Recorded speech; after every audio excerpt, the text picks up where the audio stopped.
રવિવારે પાટણમાં વીર મેઘમાયા નામે યોજાયેલા સામાજિક કાર્યક્રમમાં કોંગ્રેસના ધારાસભ્ય જિગ્નેશ મેવાણીએ અનુસૂચિત જાતિ મોરચાના પ્રદેશ પ્રમુખ હિતેન્દ્ર પીઠડિયાને સમર્થન આપીને નામ લીધા વગર વિરોધ પર કર્યા હતા। પાટણની ધરતી પર કોઈ અનુસૂચિત જાતિના દીકરાને મારવાની વાત કરે તો ગુજરાતના અનુસૂચિત જાતિના 50 લાખ લોકોને ચૂપ ન રહેવાની અને આત્મસન્માનના નામે લડાઈ લડવા સમાજને તૈયાર રહેવાનું આહવાન કર્યું।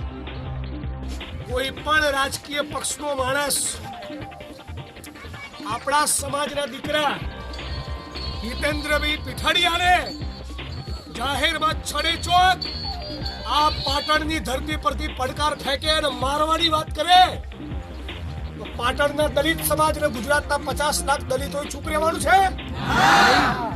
એનો જડબાતોડ જવાબ આપીશું। અને હું જે દિવસે આહવાન કરું તે દિવસે બધા મોટી સંખ્યામાં બહાર આવવાનું છે।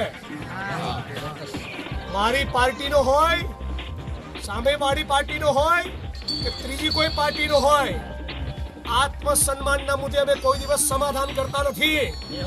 અને કોઈના મનમાં ફાંકો હોય ને તો તમારે આ જેવી 1400નો ફાંકો કાઢવા જિગ્નેશ મેવાણીનો જન્મ થયો છે, યાદ રાખજો।